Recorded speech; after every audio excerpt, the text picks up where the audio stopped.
Peut-être avez-vous déjà voyagé en Chine, mais avez-vous entendu parler de cet oiseau exceptionnel mis au service de l'empereur? Le rossignol est l'empereur de Chine. Il y a très très longtemps, écoutez bien cette histoire avant qu'elle ne soit oubliée, le palais de l'empereur de Chine était le plus beau du monde, entièrement construit de la plus fine porcelaine, si belle et si fragile qu'il fallait y faire très attention. Dans le jardin, des fleurs merveilleuses poussaient. Afin que personne ne puisse passer sans les remarquer, on avait attaché aux plus belles d'entre elles des clochettes d'argent qui sonnaient délicatement.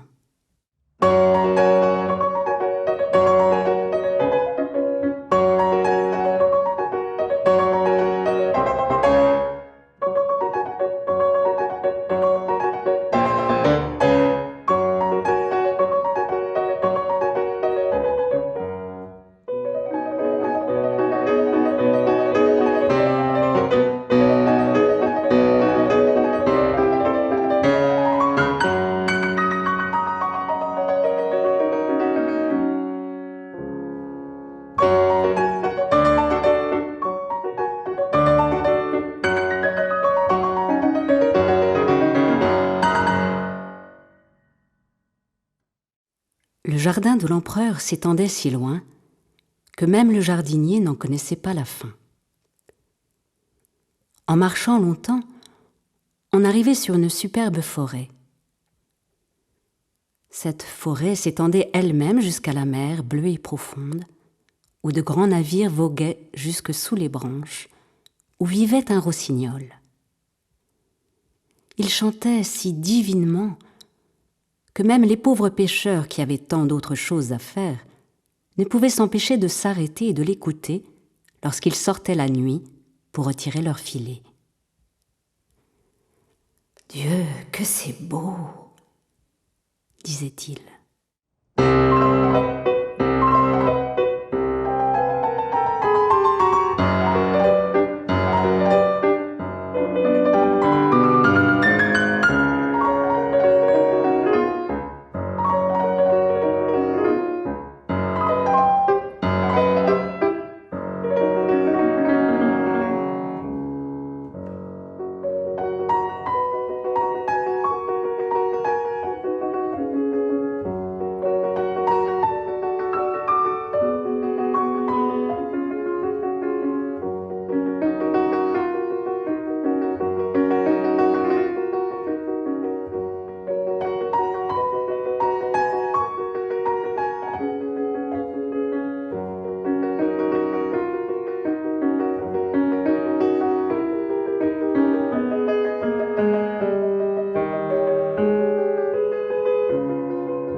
Tout voyageur qui avait entendu une fois le rossignol dans la forêt impériale ne pouvait plus jamais oublier son chant divin.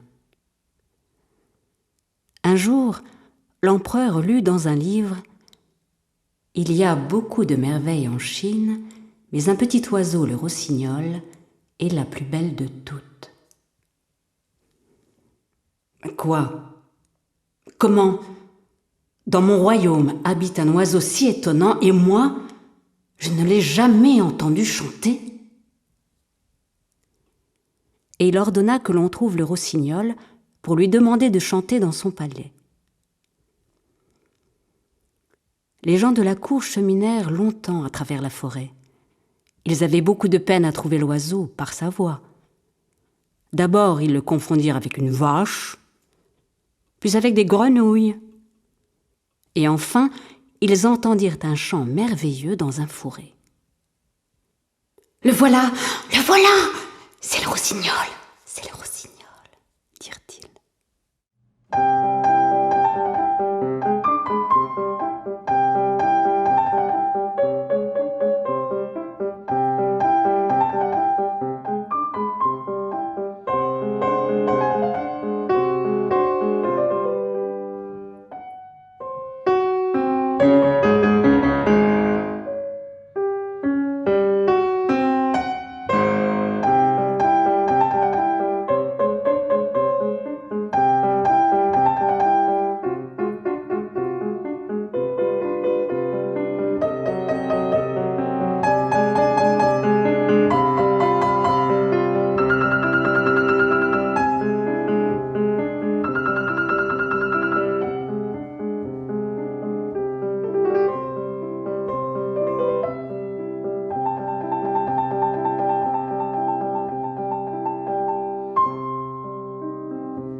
À la vue des gens de la cour, le rossignol se tut. « Écoutez, monsieur le rossignol, dit le Premier ministre, Sa Majesté l'Empereur vous invite ce soir à la fête de la cour. Il vaudrait mieux écouter mon chant dans la forêt verte, dit le rossignol. Mais je viendrai volontiers si cela fait plaisir à l'empereur. Le soir arriva. Au milieu d'une salle immense, l'empereur trônait. En face de son trône, on mit un perchoir doré pour le rossignol. Et le rossignol chanta. Son chant était si tendre, si merveilleux, que les larmes vinrent aux yeux de l'empereur. Lorsque le rossignol finit de chanter, l'empereur lui dit qu'il le gratifiait de son soulier d'or. Mais le rossignol, en remerciant l'empereur, refusa. J'ai vu les larmes aux yeux de l'empereur. Aucune autre récompense ne pourrait être plus précieuse.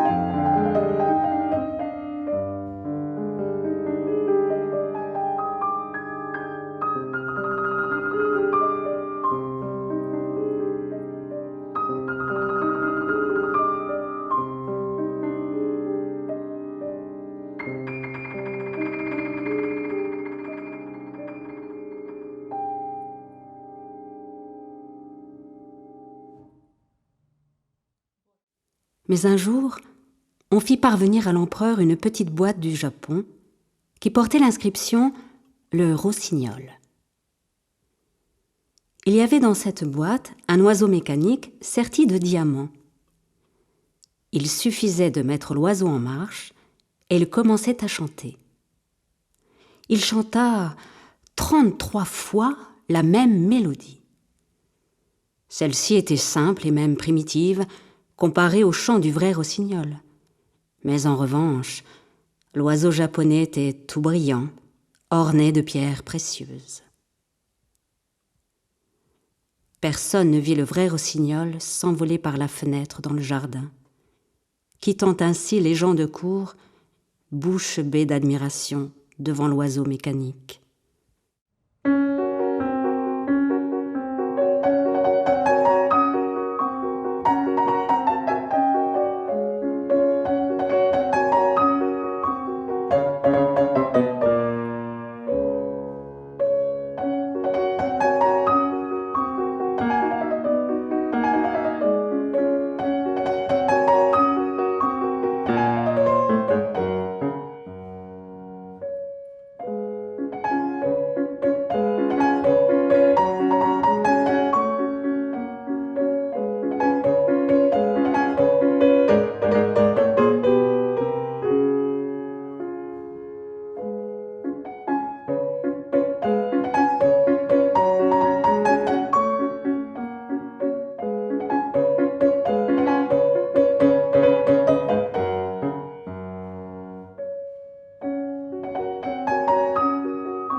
Dans le palais, on donna à l'oiseau mécanique un titre spécial.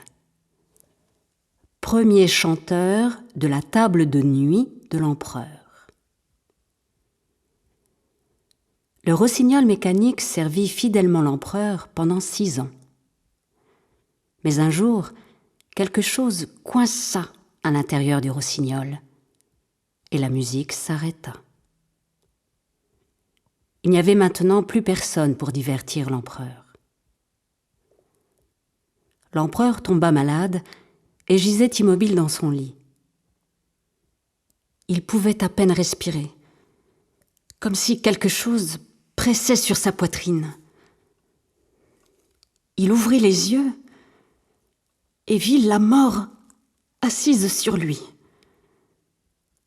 Elle s'était coiffée de sa couronne d'or, tenait dans une main le sabre de l'empereur, et dans l'autre, sa splendide bannière. « Musique!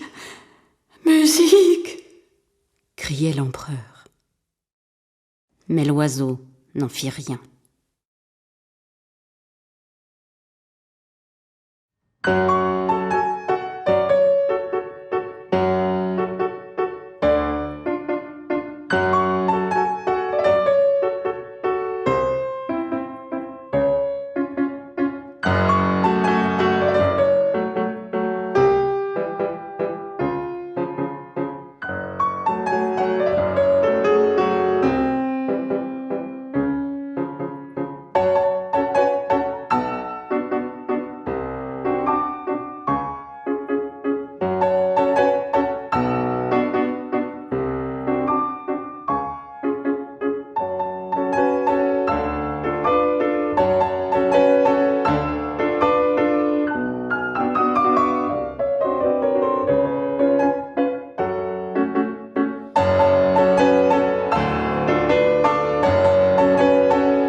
Tout à coup, venant de la fenêtre, on entendit le plus merveilleux des chants. C'était le vrai rossignol, qui était assis sur une branche. Ayant entendu parler de la détresse de l'empereur, il était venu lui chanter réconfort et espoir. Et tandis qu'il chantait, la mort l'écouta et dit « Continue, petit rossignol, continue. » « Bien, mais me donneras-tu en échange le magnifique sabre d'or, la riche bannière et la couronne de l'empereur ?» La mort donna chacun des joyaux pour un chant, et le rossignol continua à chanter. Il chanta à propos du cimetière paisible où poussent les roses blanches et où les lilas embaument. Alors, la mort eut la nostalgie de son jardin et disparut par la fenêtre comme une brume blanche et froide. « Merci, dit l'empereur. Merci. Je t'ai banni de mon pays et de mon empire. Et voilà que tu chasses ces mauvais esprits de mon lit et que tu sors la mort de mon cœur. Comment pourrais-je te récompenser ? Tu m'as déjà récompensé, et pour toujours, répondit le rossignol. J'ai fait couler des larmes dans tes yeux lorsque j'ai chanté la première fois. Cela, je ne l'oublierai jamais. Ce sont les joyaux qui comblent le cœur d'un chanteur. Reste chez moi pour toujours, dit l'empereur. Je ne peux pas vivre dans le palais, mais je viendrai m'asseoir à ta fenêtre quand j'en aurai envie, et je chanterai pour toi sur le bonheur et la misère, sur le bien et le mal qu'on te cache autour de toi.